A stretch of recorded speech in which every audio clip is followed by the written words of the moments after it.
الحمد لله. الحمد لله الجليل ثناؤه، الجميل بلاؤه، الجزيل عطاؤه، الساتر غطاؤه، المكرم أولياؤه، سبحانه وبحمده لا قابض لما بسط ولا باسط لما قبض ولا هادي لمن أضل ولا مضل لمن هدى ولا معطي لما منع ولا مانع لما أعطى ولا مقرب لما باعد ولا مباعد لما قارب.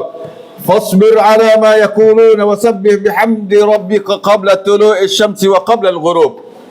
واشهد أن لا إله إلا الله وحده لا شريك له ولا رب سواه ولا رب سواه، غفار الذنوب ستار العيوب كاشف الكروب، قل إن ربي يقذف بالحق علام الغيوب. واشهد أن محمدا عبد الله ورسوله ومصطفاه وخليله، سلام على ذلك النبي فإنه إليه العلا والفضل والفخر ينسب نبي رضي عظيم كريم جواد صادق الوعد، أطيب صفه بما شئتم، فوالله من طوى على مثله في الكون ولا أب، صلى الله وسلم وبارك عليه وعلى آله وصحبه والتابعين ومن تبعهم بإحسان إلى يوم الدين وسلم تسليما كثيرا. أما بعد، قال الله تعالى: يا أيها الذين آمنوا اتقوا الله ولتنظر نفس ما قدمت لغد واتقوا الله إن الله خبير بما تعملون. معاشر المسlimin, jamaah Jumat rahimakumullah. Al-labib, orang yang cerdas, adalah orang yang selalu memikirkan ujung perjalanannya. Orang yang berpikir baik adalah orang yang selalu mempersiapkan bekal di dalam perjalanannya. Dan orang yang berakal adalah yang bersungguh-sungguh untuk amal solehnya. Selalu berpikir, selalu melihat kemana akhir dalam perjalanannya. Dalam firman Allah Subhanahu wa taala, "Ya qaum, innama hadhihi al-hayatud dunya mata' wa innal akhirata hiya darul qarar." Wahai manusia, sesungguhnya hidup di dunia ini adalah kesenangan, adalah mata', dan sesungguhnya akhirat adalah tempat yang abadi. Man 'amila sayyi'atan fala yujza illa mithlaha. Siapa yang melakukan perbuatan buruk, maka tidak ada balasan yang pantas kecuali keburukan yang serupa. Wa man 'amila salihan min dzakarin aw untha wa huwa mu'min. Adapun orang-orang yang beramal saleh, baik itu laki-laki, baik itu perempuan, dan dia beriman dengan Allah, fa ulaika yadkhulunal jannah yurzaquna fiha bighairi hisab. Mereka itu akan masuk di dalam surganya Allah tanpa hisab. Masuk surganya Allah, mereka diberi rezeki dan tanpa hisab. Ma'asyiral muslimin, jamaah Jumat rahimakumullah. Sesungguhnya bagi orang-orang yang selalu bertadabbur, mentadaburi kalam-kalam Allah Subhanahu wa taala, mentadaburi firman-firman Allah Subhanahu wa taala, selalu memikirkan akan ayat-ayat Allah Subhanahu wa taala, maka dia akan menemukan keajaiban demi keajaiban. Dia akan menemukan pengajaran-pengajaran yang tidak ada akhirnya. Dan wa min asyaddil ajab, dan antara perkara-perkara yang menakjubkan, di antara perkara-perkara yang menakjubkan adalah yang kita amati dari surah-surah pendek yang Allah firmankan kepada kita. Allati nazalat kamilan. Di antaranya adalah surah yang Allah turunkan secara lengkap di dalam mencaci seorang lelaki bersama istrinya. Surah yang lengkap itu namanya adalah suratul Masad atau suratul Lahab. Allah Subhanahu wa taala menurunkan firman-Nya ini melalui Jibril dari langit ke dunia hanya untuk mencela seorang laki-laki dengan istrinya dan menghinakan mereka. Dalam firman Allah Subhanahu wa taala, tabbat yada abi lahab wa tab. Sungguh celaka sungguh celaka Abu Lahab dan celaka secelaka-celakanya. Wa innal ajab, dan ketaajuban, keheranan kita akan bertambah dan terus akan bertambah, di mana Allah Subhanahu wa taala, kalau kita amati surah ini, tidak ada di dalam surah, di dalam ayat Al-Quran di mana Allah Subhanahu wa taala menyebutkan seseorang dengan namanya yang lengkap di antara orang-orang kafir selain Abu Lahab. Padahal banyak orang-orang yang memusuhi Rasulullah sallallahu alaihi wasallam, banyak yang menyakiti Rasulullah sallallahu alaihi wasallam, tapi Allah Subhanahu wa taala kalaupun hendak menyebut mereka, hanya menyebut sebagai isyarat saja, tidak dalam bentuk jelas-jelas disebutkan sebagai Abu Lahab. Ma'asyiral muslimin, jamaah Jum'ah rahimakumullah. Dan tentu keheranan kita akan semakin nyata lagi apabila kita mengetahui sejarah Abu Lahab dan istrinya bersama kaum muslimin. Apabila kita mengetahui bagaimana Abu Lahab bersama istrinya dengan kaum muslimin, di mana Abu Jahal, di mana Abu Lahab ini tidak ada cerita atau kisah dia menyiksa orang-orang beriman dengan siksaan fisik seperti yang dilakukan oleh para pembesar Quraisy yang lain. Tidak memukul dengan cambuk, tidak membakar orang dengan api, tidak menombak orang dengan tombak, tidak menarik orang di tengah panas.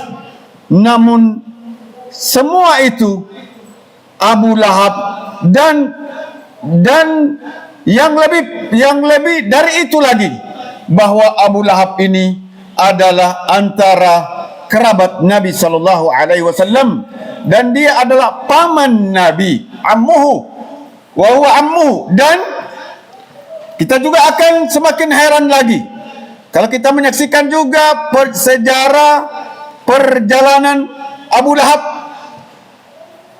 Ma'asyiral muslimin, jamaah Jum'ah rahimakumullah. Abu Lahab ini adalah antara orang yang bergembira,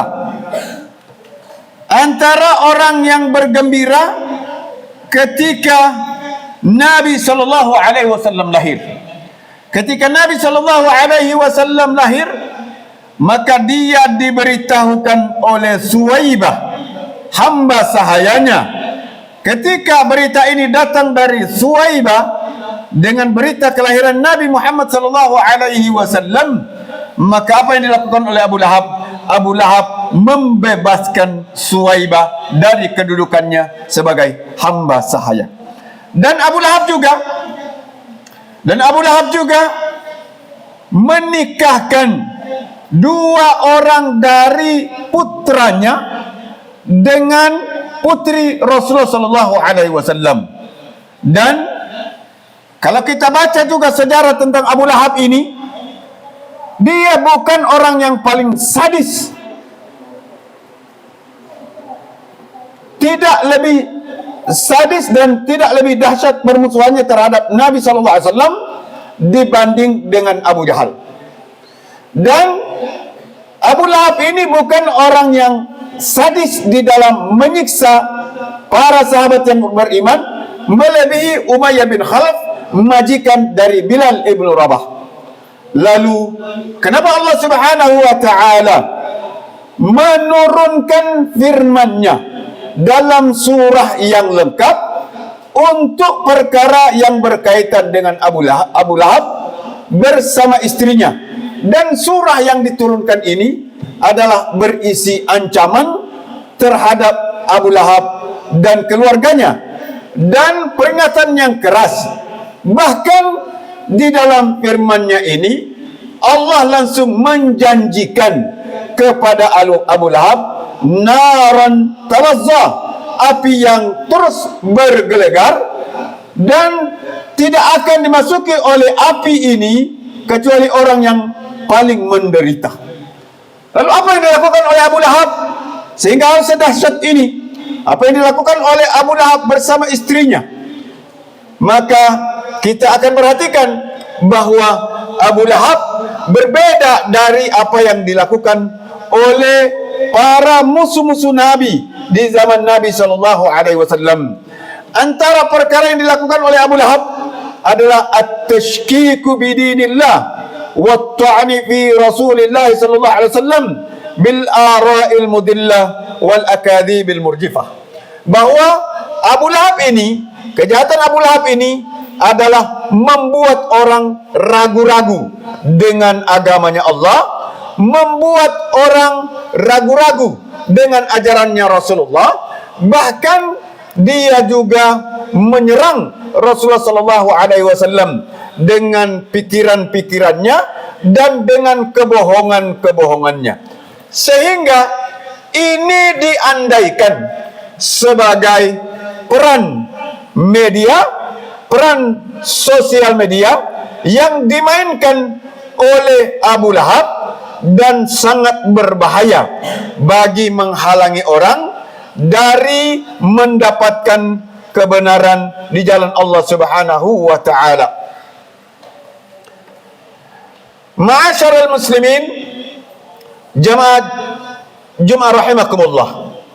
Dan peranan ini di dalam firman Allah Subhanahu wa taala dikategorikan antara yang berbahaya dan yang paling buruk dan yang paling jahat yang mungkin dilakukan oleh manusia, sebagaimana dalam firman Allah Subhanahu wa taala, "Qul innama harrama rabbiyal fawahisha ma dhahara minha wa ma batan wal ithma wal baghya bighairil haqq wa an tusyriku billah ma lam yunazzil bihi sultana wa an taqumu 'ala Allah wa an taqulu 'ala Allah ma la ta'lamun."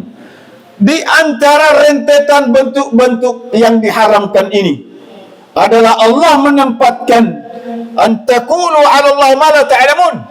Kamu membuat berita-berita, membuat cerita-cerita melalui kehebatan mediamu, apa-apa yang bertentangan dengan firman Allah, apa-apa yang apa-apa yang tidak sesuai dengan ajaran Allah. Ini oleh Allah dikategorikan sebagai kejahatan yang terburuk. Di dalam firman Allah Subhanahu wa taala, ini yang berkaitan dengan Abu Lahab, berkaitan dengan Abu Lahab dalam cerita tentang Abu Lahab ini, ketika Allah Subhanahu wa taala mendapatkan firman perintah untuk menyampaikan agama, wa anzir ashiratakal aqrabin, dan berilah inzar, berilah peringatan kepada keluarga-keluargamu yang terdekat. Apa yang dilakukan oleh Rasulullah sallallahu alaihi wasallam? Maka Rasulullah sallallahu alaihi wasallam sa'idan Nabi sallallahu alaihi wasallam ala Safa. Maka Nabi sallallahu alaihi wasallam naik di bukit Safa. Dari atas bukit ini kemudian baginda memanggil orang-orang Quraisy. Orang-orang Quraisy wabil khusus dari kaum kerabatnya. Apa yang dilakukan oleh Nabi sallallahu alaihi wasallam di atas bukit Safa ini? Dia memanggil dengan suaranya yang lantang. Ya Yunadi, ya Bani Fihr. Fihr adalah di antara garis keturunan Nabi sallallahu alaihi wasallam, Muhammad bin Abdullah bin Abdul Muttalib bin Hashim bin Abdul Manaf bin Qusay bin Kilab bin Murrah bin Ka'ab bin Ghalib bin Fihr. Fihr. Yunadi, ya Bani Fihr, wahai garis anak keturunan Fihr. Ya Bani Adi, wahai garis keturunan Adi. Libutuni Quraisyin hatta ijtama'u. Begitu ditarik dua garis ini, maka berkumpullah seluruh orang-orang hebat dari tokoh Quraisy. Maka mendengar yang memanggil ini adalah Rasulullah sallallahu alaihi wasallam. Semua pembesar-pembesar Quraisy, wabil khusus dari kerabat-kerabat Rasulullah sallallahu alaihi wasallam, berbondong-bondonglah mereka datang. Yang tidak bisa hadir akan mengirim utusan sebagai wakil. Saking pentingnya seruan Rasulullah sallallahu alaihi wasallam. Termasuk yang hadir di saat ini adalah Abu Lahab. Abu Lahab. Maka begitu semuanya berkumpul, maka faqala Rasulullah sallallahu alaihi wasallam, "Ara'aitukum law akhbartukum anna khailan bil wadi turidu an tughira 'alaikum." Apa pandangan kalian? Coba dengar baik-baik. Apa pendapat kalian kalau saya beritahu kalian bahwa bil wadi, di lembah ini ada kuda, ada pasukan kuda yang hendak memporak-porandakan kalian, yang hendak mencelakakan kalian. Akuntum musaddiqiyya, apakah kalian akan percaya? Apa jawaban semua orang Quraisy? Apa jawaban pembesar-pembesar Quraisy? Apa jawaban kerabat-kerabat Nabi SAW yang hadir di waktu ini, termasuk Abu Lahab? Apa jawaban mereka? Apakah kalian percaya kalau saya bilang bahwa di lembah ini ada pasukan kuda yang hendak menghancurkan kalian? Percayakah kalian? Maka jawaban mereka satu bahasa, termasuk Abu Lahab, "Na'am, ma jarrabna 'alaikal kadzib." Betul, benar, ya kami percaya. Kami tidak pernah menyaksikan kamu berdusta selama kami hidup bersamamu.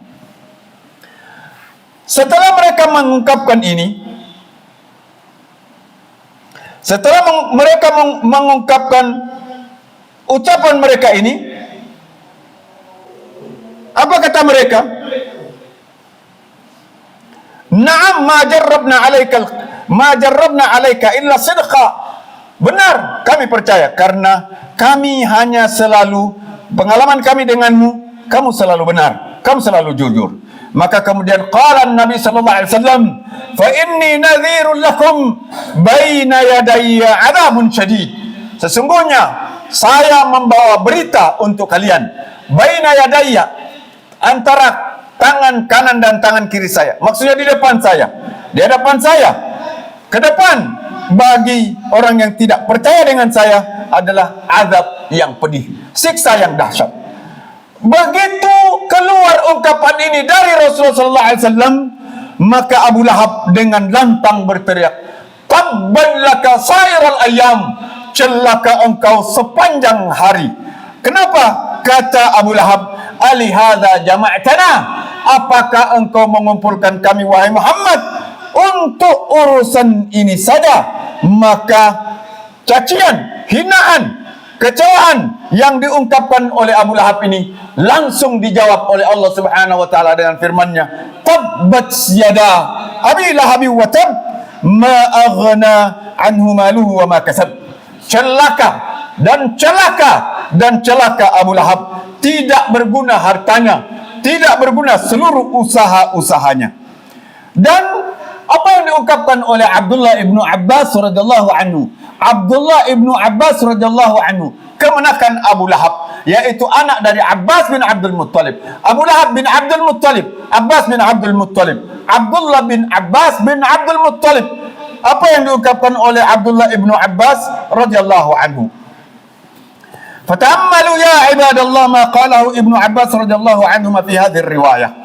Coba kita perhatikan apa yang diungkapkan oleh Abdullah ibnu Abbas. Faja'a Abu Lahab wa Quraisy fakhassahu bidzikr ma anna ru'usal qaumi wa sanadidal kufri aidan kanu hadirin. Datanglah petinggi-petinggi Quraisy, datang jugalah Abu Lahab, dan Allah mengkhususkan sebutan Abu Lahab, padahal pemimpin-pemimpin Quraisy, benteng-benteng kekufuran juga hadir bersama Abu Lahab. Hanya akan tetapi bahwa peranan Abu Lahab sangat besar dampaknya untuk menghalangi orang, untuk menghalangi manusia agar suara yang disampaikan oleh Nabi ini sampai kepada telinga-telinga mereka. Karena peranan yang besar dari Abu Lahab ini, dengan peranan medianya, sehingga berpengaruh terhadap pemikiran orang, sehingga berpengaruh terhadap menjadi penghalang untuk semua orang beriman. maka Allah Subhanahu wa taala mengkhususkan al-laum wa dham, mengkhususkan penghinaan khusus terhadap Abu Lahab dengan ungkapnya, dengan firman-Nya, tabbat yada abi lahabi wa tab. Barakallahu li wa lakum fil Qur'anil azim wa nafa'ani wa iyyakum bima fihi min al-ayati wadh-dhikril hakim wa taqabbala minni wa minkum tilawatah innahu huwas samiul alim.